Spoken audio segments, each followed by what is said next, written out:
Bien, buenas tardes a todos los intervinientes en esta audiencia del expediente 0216-2023C, el denunciante Asociación Peruano-Japonesa Clínica Centenario y el denunciado Ministerio de Salud. El órgano colegiado presente, que es la Sala Especializada de Eliminación de Barreras Burocráticas del Tribunal Indecopi, va a revisar este expediente que está ligado al tema de las condiciones para operar un banco de sangre tipo 2. En este informe que fue convocado a pedido de ambas partes, quisiéramos en primer lugar verificar la identidad de cada uno de ustedes. Por favor, por el denunciante, si puede mostrar su DNI, nombre completo a la pantalla. Un poquito más cerca, por favor. Ahí está. Gracias. Gracias, señora Yamamoto. Por parte del MINSA, entendemos que participan 4 personas, ¿no? Sí, doctor. Somos de la Dirección General de Donaciones, Trasplantes y Bancos de Sangre y la Procuraduría General del Ministerio de Salud. Bien, ¿podrían por favor mostrar su identificación o carnet de abogado, por favor, si fuera el caso? No sé. Pero, Ahí la cámara, es un poquito cerca. Gracias. Buenos días, soy el médico patólogo clínico Alex Celada Padilla, del equipo Gracias. técnico de la Dirección General de Donaciones de Trasplantes y Bancos de Sangre del Ministerio de Salud. Ok, sí se ve, gracias. ¿Las otras 2 personas? ahora viene el doctor. El doctor Fuentes, que ahorita va a venir, es como que su DNI. No, creo.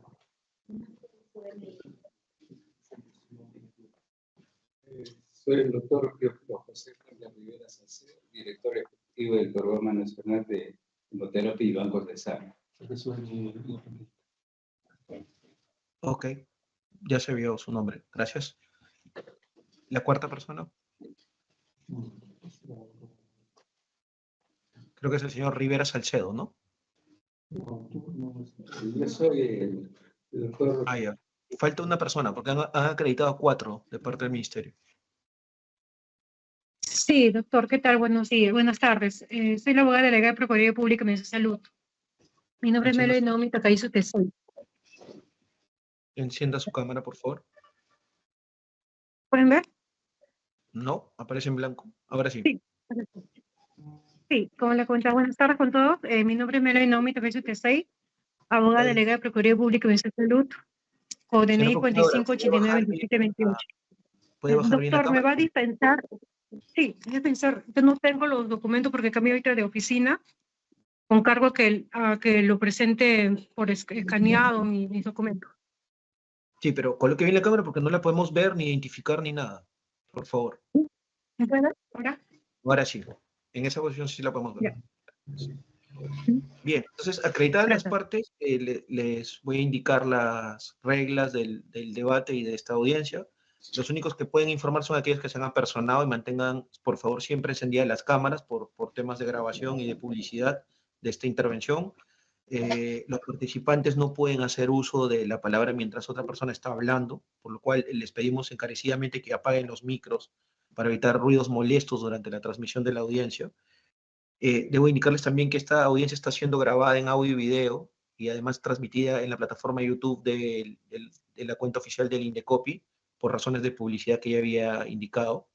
Se les otorgará hasta un máximo de 10 minutos por cada parte, con lo cual, en el caso del Ministerio de Salud, les pediría por favor que repartan bien los tiempos para no excederse, ¿sí?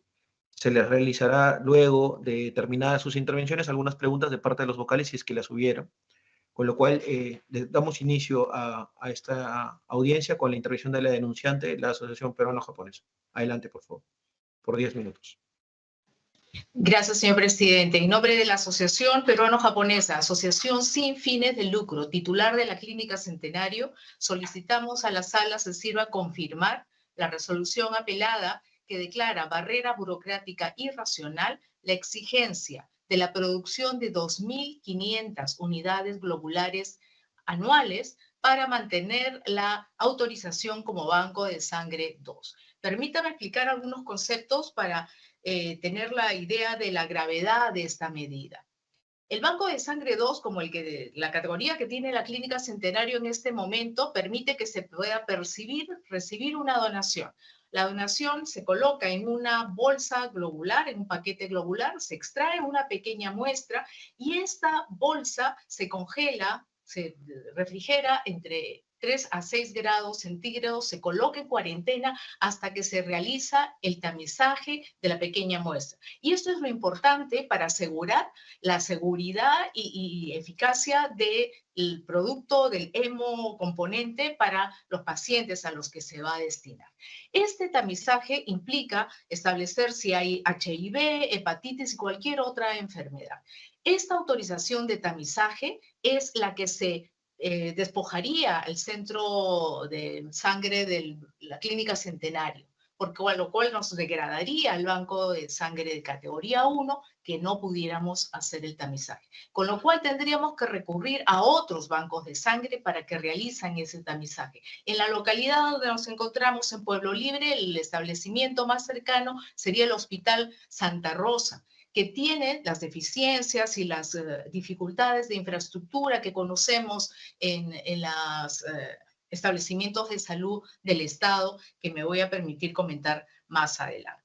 El otro tema es cuál es la naturaleza de la sangre, de lo que estamos hablando. La sangre se puede dividir en 3 componentes. Primero, el plasma, que se utiliza para problemas de coagulación de algunos pacientes y la situación de quemados. En este caso se mantiene en unas congeladoras de -30 y puede durar por 1 año. El segundo componente es la plaqueta, que también puede usarse para casos de coagulación y solo tiene una validez de 5 días. Y en el caso de la sangre, que es lo más común para las transfusiones, se colocan en estas bolsas globulares y solamente tiene una vigencia entre 30 y 42 días, dependiendo de la calidad de la bolsa donde se almacena esta sangre. Quiere decir esto que al día 43, la sangre se tiene que descartar, lamentablemente. No se trata como una pastilla, como una vacuna que tiene un periodo largo de vigencia, con lo cual es permitido el almacenamiento para una situación de emergencia. La norma que establece los 2.500 como producción necesaria y como requisito no tiene una referencia respecto de la real necesidad, de la real demanda de los componentes de sangre. La Clínica Centenario en los últimos años tiene un promedio de utilización de transfusiones de 1.000 unidades, de 1.000 paquetes globulares. Esto significa que si cumpliéramos con el requisito de los 2.500 y solamente se utilizan 1.000 en términos ordinarios, 1.500 unidades se tendrían que descartar. De manera que en eso consiste parte de la irracionalidad. La norma, señores magistrados, contiene como fundamento una exposición de motivos muy escueta, con enunciados, pero no con evidencias. ¿Cuál es la referencia? Una recomendación de la OMS del año 2005, es decir, hace casi 20 años, periodo en el cual el avance científico en la medicina es totalmente notable, con lo cual no se puede utilizar como referencia algo con 20 años de antigüedad.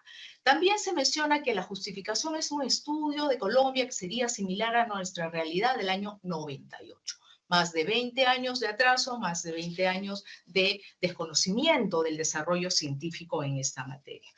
¿Cuáles serían las deficiencias de esta exposición de motivos? Que no cumple con la guía de técnica legislativa del MINJUS, que existe establecer un análisis adecuado de la viabilidad de la evaluación social, económica, política y aplicabilidad de la realidad peruana. No evalúa otras alternativas para poder elegir finalmente que esta exigencia de los 2.500 unidades sea la más razonable. Hubiese sido distinto, por ejemplo, comparar si era necesario que la producción sea posible, es decir, no la producción, sino la posibilidad de producción de este número en el caso de una emergencia, pero no es lo que es aplicable para el día a día y la situación ordinaria, sobre todo teniendo en cuenta que la consecuencia sería el descarte de las unidades a partir del día 43. El estudio de Colombia es obsoleto porque hace 22 años el sistema que se utilizaba para el tamizaje era manual. Era el denominado ELISA, en virtud del cual se extraía la muestra, se colocaba en un tubito, se le ponía manuscrita una etiqueta para identificación del donante y se hacía el tamizaje en una bandeja donde se colocaban diversas muestras. Se agregaba un reactivo, también en forma manual, se preparaba en forma manual y se agregaba al cálculo, con lo cual también nos aseguraba la estandarización de la proporción adecuada. No se garantizaba que el ambiente tuviera las condiciones de temperatura adecuadas, de falta de contaminación, etc. Una vez establecida el resultado, también era manuscrito manualmente el resultado, con lo cual no había certeza respecto de la trazabilidad y exactitud del resultado del tamizaje.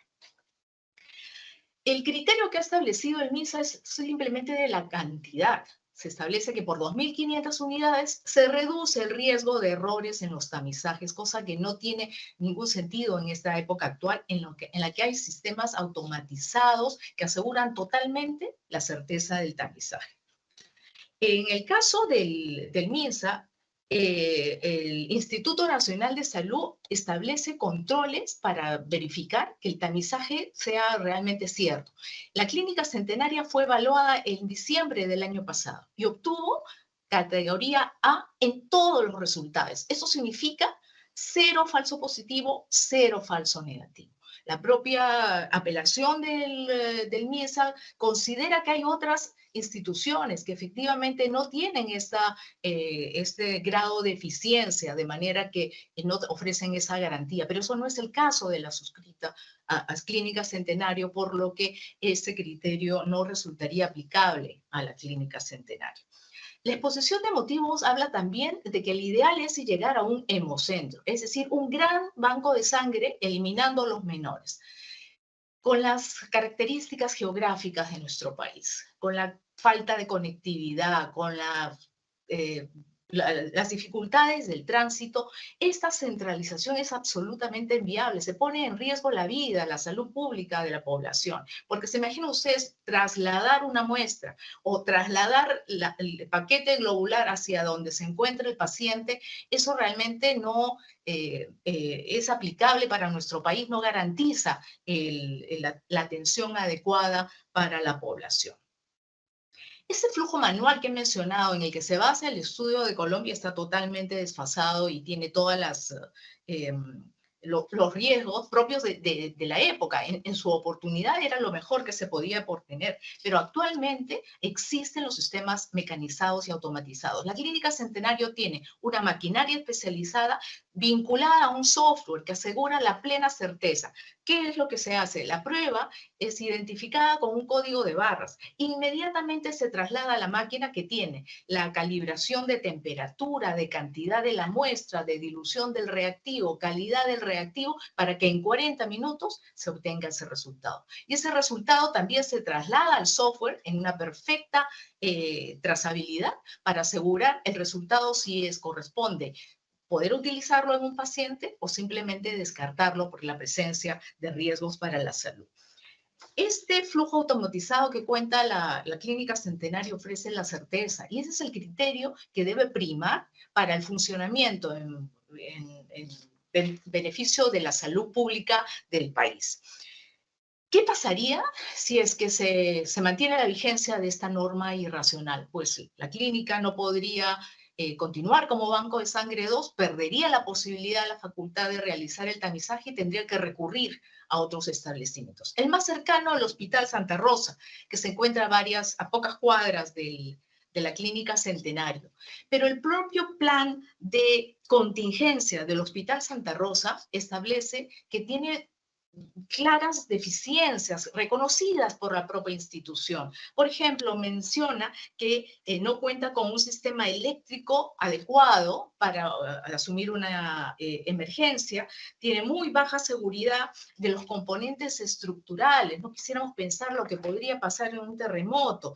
Menciona que se tendría que pedir ayuda a los hospitales cercanos, como la Clínica Centenario, pues es el único hospital del Estado en la zona de Pueblo Libre y Magdalena. Finalmente, dicen que hay un riesgo de peligro muy alto en cuanto a la estructura del edificio. Dicen colapso físico funcional por falla estructural de los servicios, entre ellos el banco de sangre. Entonces, lamentablemente no se puede establecer esa relación de que automáticamente se pierde y se recurre a otro cuando la norma, que debe estar pensada en situaciones excepcionales de emergencia, prevea cuál sería la situación en esa situación. En síntesis, señores magistrados, lo que solicitamos es declarar irracional esta norma, porque lo ideal podría ser que el Banco de Sangre deja la capacidad de producir ese número, con la infraestructura, la capacidad, los procesos, etcétera. Pero de nada sirve exigir ese requisito cuando la consecuencia, lamentablemente, va a ser el descarte de las unidades que se han perdido. Eso es todo, señores magistrados. Muchas gracias. Gracias, doctora Yamamoto. Bien, le damos el uso de la palabra igual por 10 minutos al Ministerio de Salud. Entre ustedes seguramente repartirán los tiempos. Por favor, nos indican cómo lo van a hacer.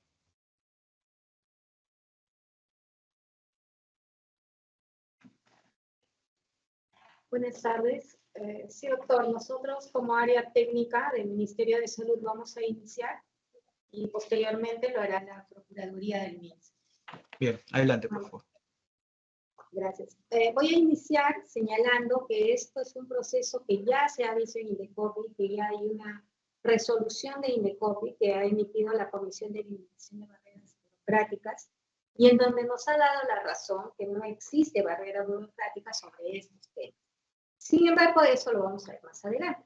Vamos a iniciar con el proceso de la norma.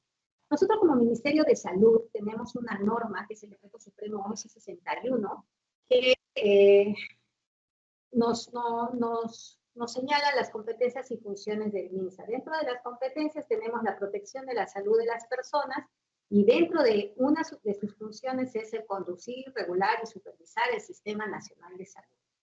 En ese contexto, el artículo 46 de la Ley General de Salud dispone que las actividades de obtención, donación, conservación, transfusión y suministro de sangre humana, sus componentes y derivados, así como el funcionamiento de los bancos de sangre y centros de hemoterapia y plantas de hemoderivados, se van a regir por su propia ley de la materia y su reglamento.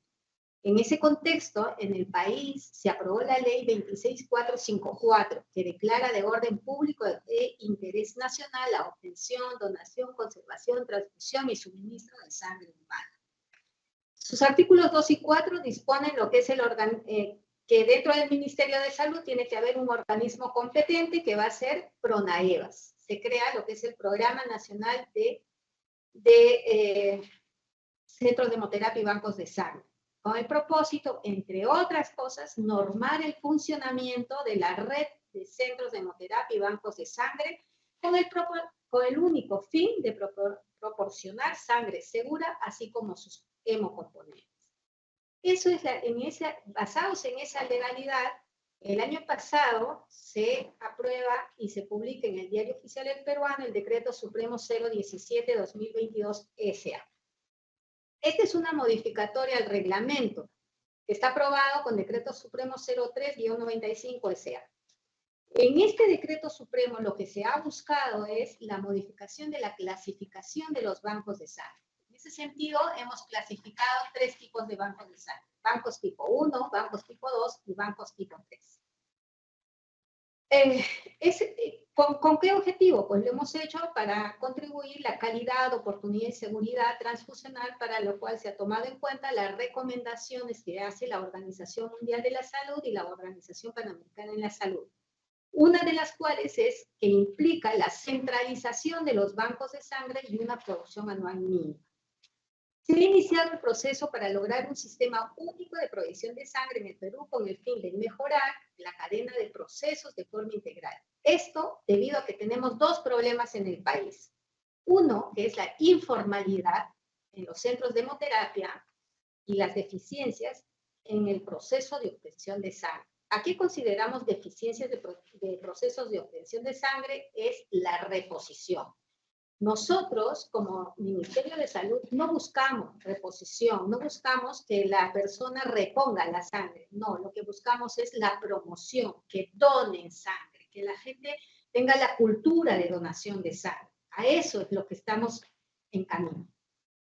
Los beneficios de esta modificatoria van a permitir la eficiencia en escala, alcance economías de escala, la mejora de la calidad, seguridad y eficiencia en los componentes de sangre, va a generar componentes sanguíneos especializados y permitir un mejor procesamiento de componentes sanguíneos. Va a mejorar el control de actividades, optimizar la eficiencia operacional, va a mejorar la calidad, fortalecer la infraestructura, y todo esto va a mejorar la confianza del público.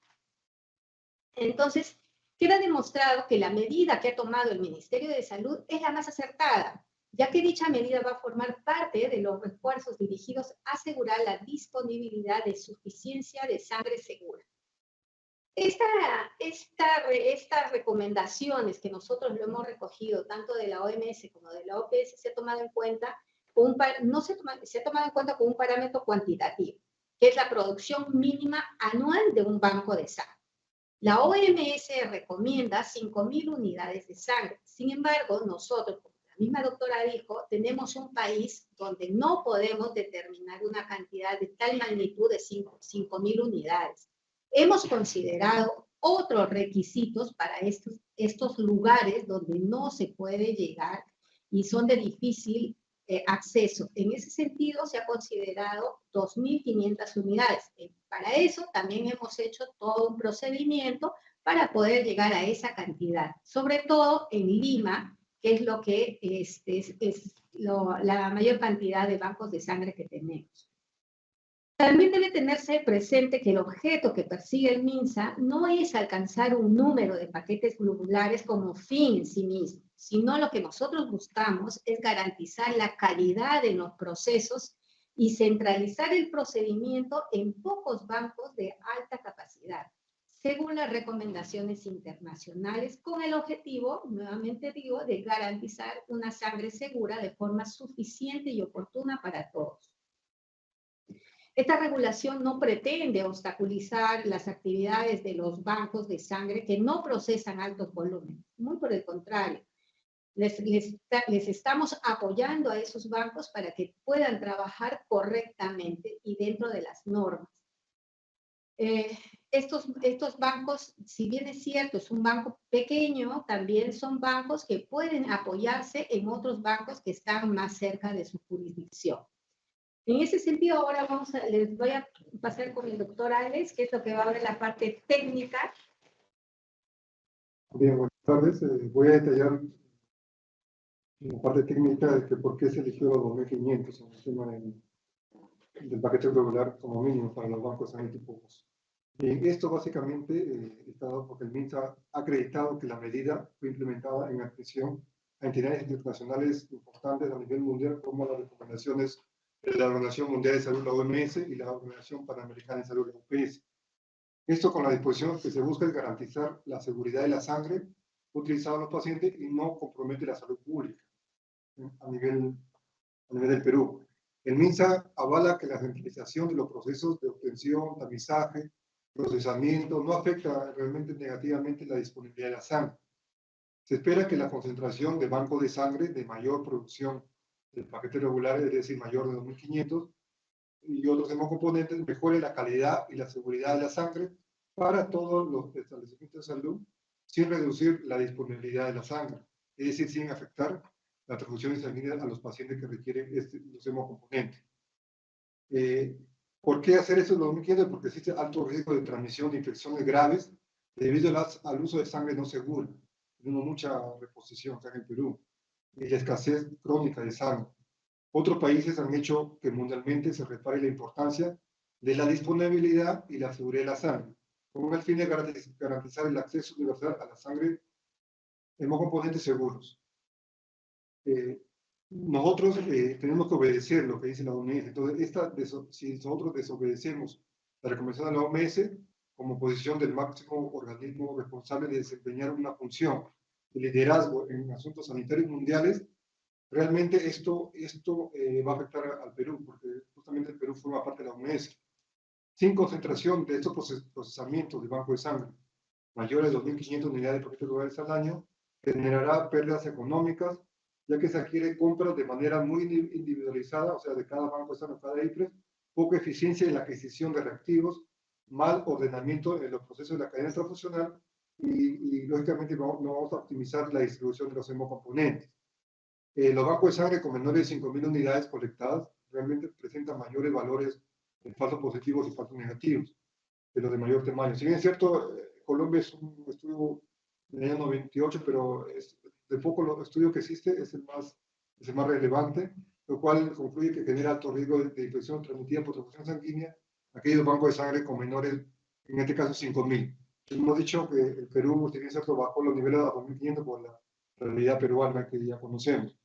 De contar con muchos bancos de sangre atomizados, o sea, gran cantidad, con producciones menores de 2.500 unidades de paquetes de al año, eso no va a facilitar las labores de supervisión y de implementación del sistema de control de calidad, dado que el número de centros inspeccionales es bastante elevado, y eso es lo que pasa acá en Perú, a diferencia de otros países. No permite optimizar el personal especializado necesario que suele ser deficitario en nuestro país, generando bastante costos en la contratación incluso del personal. Muchos países del mundo cuentan con modelos centralizados a la fecha. Por ejemplo, Inglaterra, Francia, España, Israel, Chile, incluso varios países de Latinoamérica. Lo que posiciona realmente al Perú como uno de los países, entre comillas, atrasados, como un modelo descentralizado, no optimizando sus recursos económicos y esto genera inseguridad sanguínea. Hay un libro importante que se llama Promoción de la Donación Voluntaria de Sangre en Iberoamérica, que fue difundido en el año 2019, hace poco tiempo, lo cual explica cómo un valor cuantitativo, el tema de la cantidad de paquetes regular y de otros hemocomponentes, va de la mano con la suficiencia, disponibilidad y el acceso en lo que es la cadena de seguridad transfusional. Es importante que también lo puedan leer ustedes. Un sistema de suministro de sangre ineficaz, compuesto por muchos bancos de sangre con producción menor a 2.500 unidades de paquetes globales al año, resulta una barrera común para la implementación de pruebas de infecciones transmitidas por transfusión, utilizando ensayos más sensibles. Por ejemplo, NAT. El test de ácido nucleico nos va a disminuir el periodo de fama, que sería periodo de eclipse en este caso, y esto mejora la seguridad transfusional. Pero contar con pequeños bancos de sangre con poca producción, eso va a condicionar que no podamos tener posiblemente estos importantes estudios, por ejemplo, el test de ácido nucleico. No estandarización de metodologías y no automatización en los procesos de la cadena transfusional. Esto es bien complicado realizar en los bancos de sangre pequeños, no así en los bancos de sangre que tienen con gran producción y mucho mejor en los hemocentros. Mayor porcentaje de reactividad de marcadores de enfermedades transmisibles genera la atomización del banco de sangre. Y por ende va a haber un mayor riesgo residual, perjudicando al paciente que requiere hemocomponente. Entonces, la mejor transfusión es no transfundir. Eso va a depender de la seguridad transfusional. Por eso es muy importante las medidas que toma el ente nacional. Dificultad para el acceso y disponibilidad de hemocomponentes, pudiendo ocasionar muertes maternas prevenibles, entre otros, cuando tenemos muchos bancos de sangre tipo 2. Disculpe, doctor. El tiempo, los 10 minutos se ha agotado del ministerio. Tiene que concluir, por favor.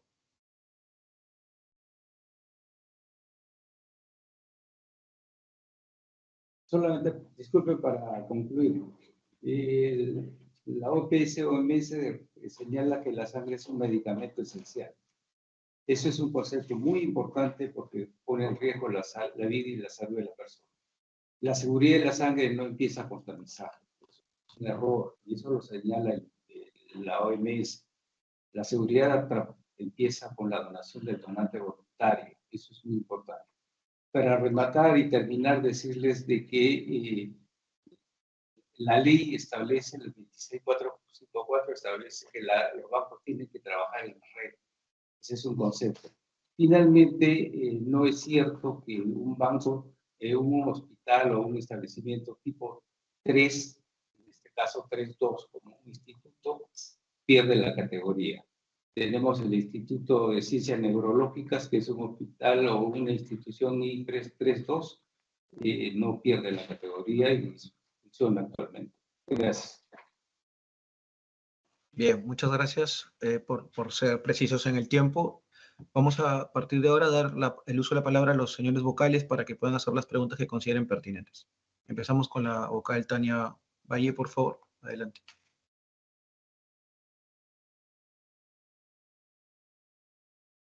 Por el momento ninguna pregunta aún. Bien, gracias. El vocal Ricardo Paredes, por favor.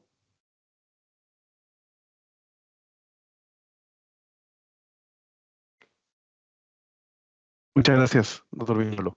Sí, tampoco tengo alguna pregunta en este momento. Gracias. Gracias. El vocal Dante Mendoza. Gracias, presidente. No, me ha quedado a mí bastante clara las posiciones de ambas partes, así que no tengo preguntas. Más bien ya tengo claridad sobre el problema de fondo. Bien, muchas gracias, doctor Mendoza. Yo sí tengo una pregunta para ambas partes. Sobre todo, empiezo por el ministerio y luego voy a la denunciante. En la exposición de motivos, ¿solo utilizan los argumentos de la OMS para justificar este nuevo modelo de transfusión de sangre o tienen algunos otros argumentos técnicos propios de estudios científicos, de investigación asistencial que hayan desarrollado para poder robustecer los argumentos de esa exposición de motivos? Bien, en Perú tenemos la norma que establece los lineamientos políticos de los bancos de sangre en Perú, desde el año 2007, la cual se establece dos criterios: la centralización de bancos de sangre y la regionalización de bancos de sangre. ¿Qué señala esto? Esto señala que en el mundo los bancos de sangre no pueden ser mayores. Le voy a poner un ejemplo. Japón tiene 150 millones de habitantes y solamente tiene 6 bancos de sangre. De esos 6 bancos de sangre manejan 6 millones de unidades de sangre. ¿Sabe cuántos tamiza? Solamente 2. Para no ir muy lejos, en el norte tenemos a Ecuador. Ecuador tiene solamente un banco de sangre y solamente tamiza 150,000 bolsas de sangre, un solo banco de sangre. En Bolivia tenemos 3 bancos de sangre que tamizan. En Perú tenemos 417 bancos de sangre. Es sostenible esa cantidad. Si vemos cuánto genera de sobrecosto y la poca oportunidad que se tiene, pues ese es el inconveniente. El decreto supremo 016 del año 2020 establece la estructura de los bancos de sangre. Estamos hablando de 3 bancos de sangre a nivel nacional: un macro-regional norte, macro-regional sur y la macro-regional centro. Ese es el nuevo modelo que se está trabajando, se está implementando. Pero empezamos por la norma. En el año 95 salió la ley de bancos de sangre y anecdóticamente es la primera vez que se está cumpliendo con el tema de la autorización sanitaria de los bancos de sangre. Es decir, hemos estado trabajando informalmente y tener 417 bancos de sangre, establecer control sobre ellos, es imposible. En ningún lugar del mundo se establece tanta atomización como lo señala el doctor Celada. Quiero decirles que esta es una oportunidad grande para Perú para cumplir con los objetivos de seguridad, oportunidad y calidad. ¿Qué buscamos? El acceso universal de sangre segura a nuestra población que tanto lo requiere. No queremos más accidentes de tránsito, accidentes de contaminación que hemos tenido en Perú en los últimos años. ¿Tenemos riesgo? Sí. Tenemos riesgo en la medida que tenemos la posibilidad de que la sangre colectada en forma obligatoria, o sea, reposición, pueda ocasionar enfermedades. Entonces, la seguridad no empieza con el tamizaje. Eso es un error. Empieza con la donación voluntaria porque elimina el periodo de ventana. Gracias. Señora abogada de la denunciante, por favor. Sí, doctor. Se ha mencionado que el tema de las disposiciones de la OMS requieren la obediencia de cada uno de los países, cosa que no es cierto. Se trata de recomendaciones que sirven de orientación a cada uno de los países, porque la OMS tiene que regular, no puede regular países con tanta diversidad como un país nórdico, como el Perú, como un país en el África. Sirve de orientación y esa orientación tiene que adaptarse de acuerdo a la realidad de cada situación. Nuestra realidad geográfica, cultural, etcétera, es totalmente diferente. Coincido con los señores que en vez de promover la reposición, debe buscarse la donación. La reposición es que ante la operación de un paciente se le requiere que consiga donantes entre los familiares y allí viene la desnaturalización con personas que probablemente cobran por esa sangre y que lo ideal es que haya una cultura de donación. Pero esa cultura de donación tiene que estar comprendida dentro de la realidad. ¿Se imaginan el impacto que tendría que se exige 2.500 unidades globulares cuando se necesitan solo 1.000 para poder descartar la diferencia? El donante en ese espíritu altruista va a totalmente desmotivarse respecto de esa idea de solidaridad para la donación. En cuanto a los temas de seguridad y descentralización, pues la realidad es totalmente diferente. El hecho que existan en otros países solamente pocos bancos de sangre y que la realidad peruana sea totalmente diferente, pues exige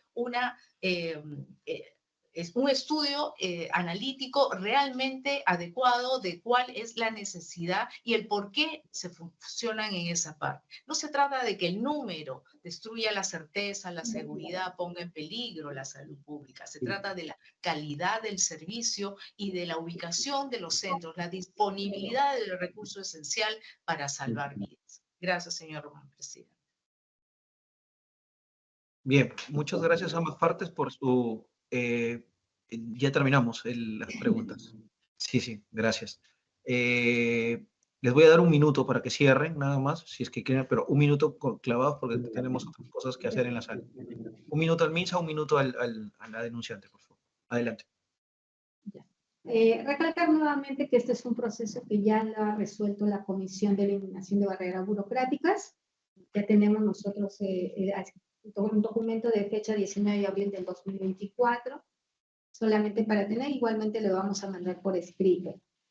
Sobre lo que nos ha dicho la doctora, es verdad, la OMS recomienda, y en base a esa recomendación es lo que nosotros hemos trabajado. La OMS recomienda 5.000 unidades. Nosotros en el país no hemos podido poner 5.000 unidades porque era imposible que los bancos de sangre lleguen a esa cantidad. Sin embargo, hemos hecho como nosotros tenemos una base, una data de todos los bancos de sangre, cuántas unidades ellos utilizan, hemos llegado a un cálculo de 2.500 unidades que sería lo recomendable para bancos de sangre tipo 2. Ese es el contexto de la cantidad que se ha señalado. Ahora, como la doctora también dice que nuestro país es diferente en todo el país tiene diferentes situaciones, también hemos considerado eso en el decreto supremo, el 14.2, establece para bancos de sangre que se encuentran en lugares alejados, no van a presentar 2.500 unidades, sino tienen otros requisitos que se hacen indispensables para ese tipo de bancos de sangre que están totalmente lejos de la ciudad. Muchas gracias, muchas gracias. Se acabó el minuto. Gracias. Señora abogada de la denunciante, por favor, para cerrar. No, eso es todo, señor presidente. Gracias. Bien. Muchas gracias a ambas partes por su correcto comportamiento en esta audiencia. La discusión de este procedimiento recursivo queda al voto de la sala. Buenas tardes. Buenas tardes, gracias. Buenas tardes.